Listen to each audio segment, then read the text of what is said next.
gembira ia kembali menuju ke Baghdad.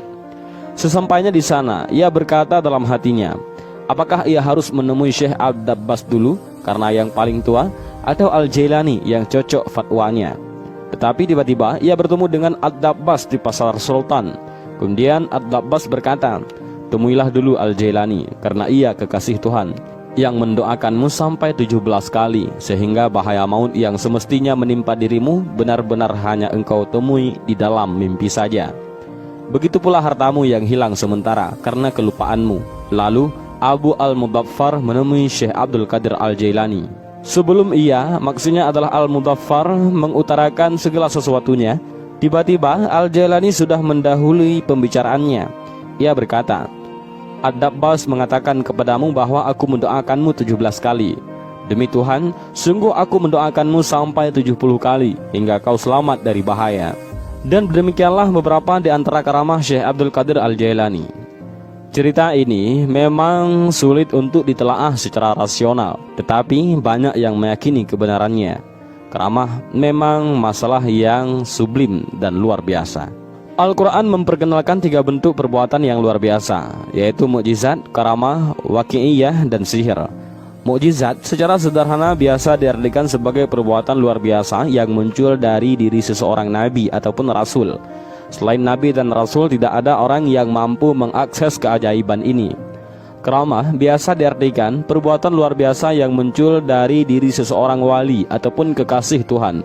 Waqi'iyah hampir sama dengan karamah, hanya lebih banyak tampil dalam bentuk pengetahuan kejadian masa akan datang yang belum terjadi.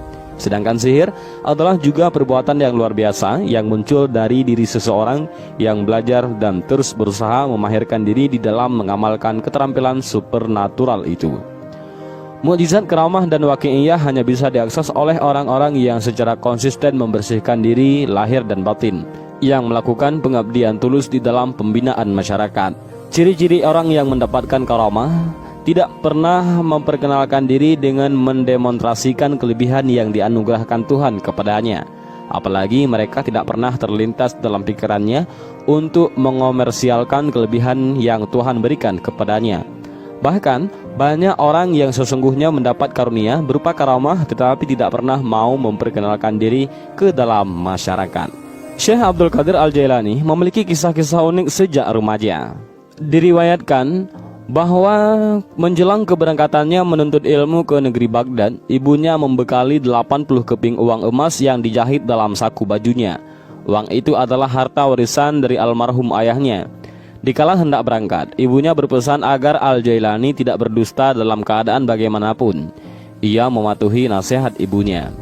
Berangkatlah ia. Begitu sampai di Hamadan, ia mendapat ujian dan cobaan. Segerombolan perampok menghampirinya. Syekh Abdul Qadir Al-Jailani tidak nampak berharta kala itu, sebab penampilannya yang sangat sederhana dan miskin. Tetapi salah seorang perampok itu menanyakan uang kepadanya. Al-Jailani pun mengaku bahwa uang dari ibunya sebesar 80 keping. Lalu sang perampok keheranan melihat kejujurannya. Kepada perampok itu, Syekh Abdul Qadir Al-Jailani mengisahkan akan pesan ibunya, bahwa ia tidak boleh berdusta dalam keadaan bagaimanapun, dan ditambahkannya, jika ia berdusta, upaya untuk menuntut ilmu tidak ada artinya.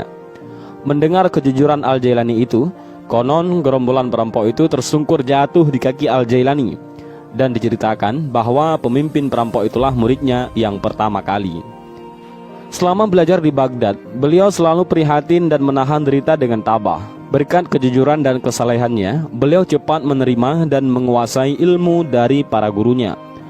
Beliau terbukti sebagai ahli hukum pada masanya. Syekh Abdul Qadir Al-Jailani banyak menekuni literatur. Misalnya ilmu tafsir, ilmu hadis, ilmu khilaf, ataupun ilmu yang berhubungan dengan perselisihan para ulama. Ilmu usul, kalam, dan fikih, ilmu nahu, ilmu tajwid, ilmu saraf, ilmu urud, ilmu balaghah, ilmu mantik, dan ilmu tasawuf. Di samping ahli hukum ataupun ahli hukum fikih, beliau juga seorang sastrawan. Ini bisa dibuktikan lewat karya-karyanya, misalnya Futuh Al-Ghaib, Fatah Ar-Rabbani, dan Qasidah Al-Ghawsiyah yang terhimpun dalam wacana-wacana. Di masa belajar, beliau gemar mujahadah. sering berpuasa dan tidak mau meminta makanan kepada seseorang meski beliau berhari-hari tanpa makan. 25 tahun, beliau uzlah dari masyarakat ramai, hanya memakai jubah dari bulu domba usang dan sehelai kain putih yang melekat di kepala. Beliau mengarungi panas dan dinginnya musim di tanah Irak tanpa beralaskan kaki ataupun sandal dan makan minum yang tak menentu. Syekh Abdul Wahab Asy-Sya'rani dalam kitabnya Tabaqat Al-Kubra mengisahkan suatu ketika datanglah seorang yang menaruh belas kasihan kepadanya serta memberikan uang. Ia pun menerima pemberian itu sedirham untuk membeli roti. Tetapi tiba-tiba jatuhlah secari kertas di hadapannya sehingga ia tinggalkan roti itu. Kertas itu bertuliskan, keinginan untuk memakan itu dijadikan untuk hamba-hambaku yang dhaif imannya, agar mereka dapat menambah kekuatan berbakti dan taat kepadaku. Adapun bagi orang yang kuat imannya, tentu tidak mempunyai keinginan yang sedemikian. Setelah Syekh Abdul Qadir Al-Jailani menamatkan pendidikannya di Baghdad, beliau mulai melancarkan dakwahnya. Abu Sa'id Al-Mukhrami menyerahkan pembangunan madrasah kepadanya. Madrasah itu tidak menampung para muridnya yang jumlah besar, maka diperluaslah dan selesai pembangunannya pada tahun 528 Hijriah. Madrasah itu dinisbahkan dengan namanya Qadiriyah. Abul Husain Al-Husni Nadwi dalam kitabnya Rijal Al-Fikri wa Da'wah fil Islam menyebutkan tentang kebesaran nama Syekh Abdul Qadir Al-Jailani. Syekh Manawik Qadamah, pengarang kitab Al-Mughni, mengatakan, saya tidak pernah melihat orang yang besar perjuangannya melebihi dia ataupun Syekh Abdul Qadir Al-Jailani. Dan demikianlah kisah video ini tentang Syekh Abdul Qadir Al-Jailani. Mudah-mudahan menambah ilmu pengetahuan bagi kita semua.